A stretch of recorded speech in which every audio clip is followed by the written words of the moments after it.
नमस्कार, स्वागत है आपका। मैं हूं आपके साथ दिनेश अवस्थी। बड़ी खबर से शुरुआत करते हैं। कैबिनेट बैठक में कई प्रस्तावों पर मुहर लगी है। 1 दर्जन से ज्यादा प्रस्ताव पास किए गए हैं। सीएम योगी आदित्यनाथ की अध्यक्षता में मीटिंग संपन्न हुई। यूपी कैबिनेट में 13 प्रस्ताव पास किए गए हैं। सीनियर एडवोकेट अजय मिश्र महाधिवक्ता नियुक्त किए गए।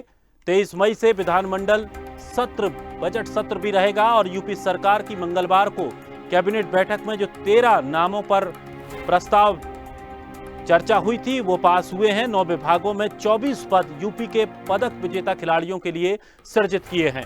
मुख्य सचिव की कमेटी लोक सेवा आयोग का चयन करेगी और इसकी सहमति के बाद इन पदों को आयोग की परिधि से बाहर किया है।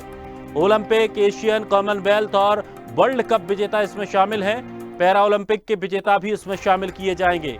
सभी पद राजपत्रित श्रेणी के होंगे। खिलाड़ियों के लिए बीडीओ के 4, बीएससी के 1, असिस्टेंट डिप्टी इंस्पेक्टर के 2, डीएसपी के 7 और जिला पंचायत राज अधिकारी के 2, जिला युवा कल्याण अधिकारी, पैसेंजर और गुड्स टैक्स ऑफिसर, जिला वाणिज्य कर अधिकारी और नायब तहसीलदार के 2-2 पद आरक्षित किए गए हैं।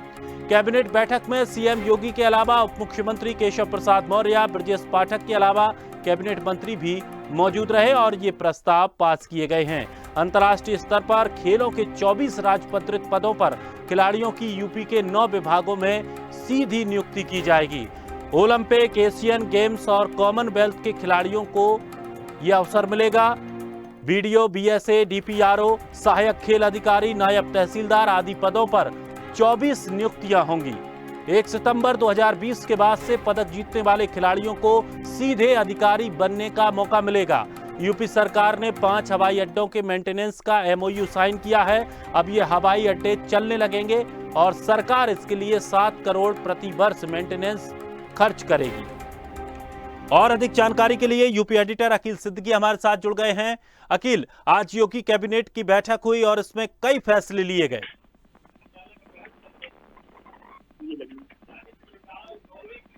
अकील, आप तक आवाज पहुंच रही है?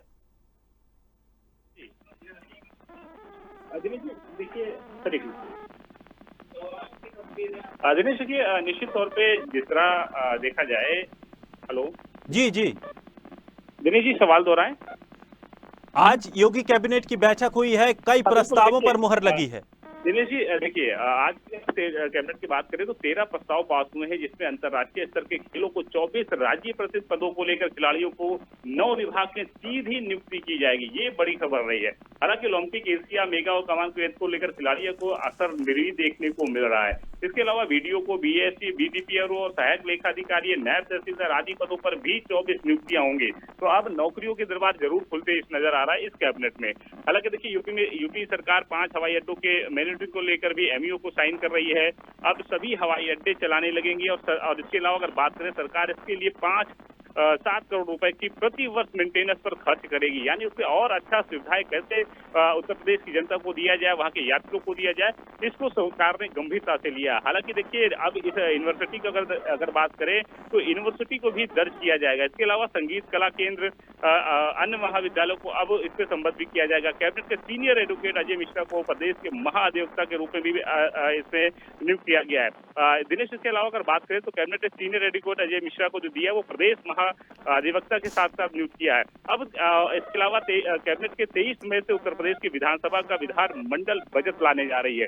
बजट पूरा पहले से बेहतर होगा, पहले से और ज्यादा बड़ा होगा, ये भी सरकार का दावा। हालांकि ये 13 मुद्दों को लेकर 13 को जो प्रस्ताव हुए हैं, उसको जो रखे गए थे, उससे 13 पे 13 की मुहर लगाई गई है कैबिनेट की। हालांकि सुरेश खन्ना ने इन सभी 13 बिंदुओं पे सुचारू रूप से उनकी जानकारी दी। उन्होंने कहा कि प्रदेश को कैसे बेहतर बनाना है। 5 साल हमने सरकार चलाए हैं और 5 साल आगे सरकार कैसे चलाना है, कैसे बेहतर और प्रदेश को करना है। पर्यटन को लेकर हो, धार्मिक स्थलों को लेकर हो या यात्रियों की सुविधाओं को लेकर हो, उसको बेहतर करने की योजना सरकार बना रही है। हालांकि जो मंत्रियों को जो जिम्मेदारी दी गई थी जिलों की, उस पर भी निगरानी की जा रही है। जी दिनेश। लेकिन सबसे बड़ी बात यह है कि क्या ये मान लिया जाए, जिस तरह से हरियाणा की तर्ज पर योगी सरकार ने खिलाड़ियों के लिए ये अहम फैसला लिया है, और कितना असर इसका देखने को मिलेगा? क्या इससे खेलों को भी बढ़ावा मिलेगा?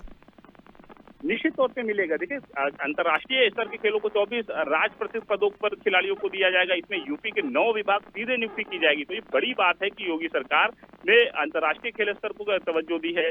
ओलंपिक, एशिया, मेगा और कॉमनवेल्थ के खिलाड़ियों को भी इस पे असर देखने को मिल रहा है। तो उत्तर प्रदेश में खेल को कैसे आगे बढ़ाया जाए, कैसे और बेहतर किया जाए, क्योंकि देश का सबसे बड़ा सूबा उत्तर प्रदेश है, तो उसको देखते हुए कहीं ना कहीं पूरी तरीके से सरकार खेलों को और कैसे, जैसे पर्यटन को लेकर, धार्मिक स्थलों को लेकर, इतिहासों को लेकर पुनर्जीवित कर रहा है, वैसे अब खेल पर भी तवज्जो सरकार दे रही है। तो इस कैबिनेट में कहीं ना कहीं दिनेश खेल को सबसे ज्यादा तवज्जो दी गई और सीधी भर्तियां की जाएगी। सबसे बड़ी बात होती है कि रोजगार को लेकर कहीं ना कहीं 9 विभाग में जब सीधी नियुक्तियां 24 राजपात्रियों को की जाएगी, तो उस पदों पर की जाएगी, तो कहीं ना कहीं बढ़ावा मिलेगा और खेल को भी कहीं ना कहीं बढ़ावा मिलता नजर आएगा। चलिए, बहुत बहुत शुक्रिया अखिल तमाम जानकारी के लिए। तो यूपी कैबिनेट में 13 प्रस्ताव पास किए गए हैं और इन 13 प्रस्तावों की अगर बात करें तो काफी महत्वपूर्ण इसमें फैसले भी लिए गए हैं। खास करके रोजगार संबंधी जो एक माहौल बनाया जा रहा है, उस माहौल को मिटाने की कोशिश बीजेपी कर रही है कि रोजगार देने का प्रयास है। साथ साथ खेलों को और पर्यटन को बढ़ावा देने की भी पूरी कोशिश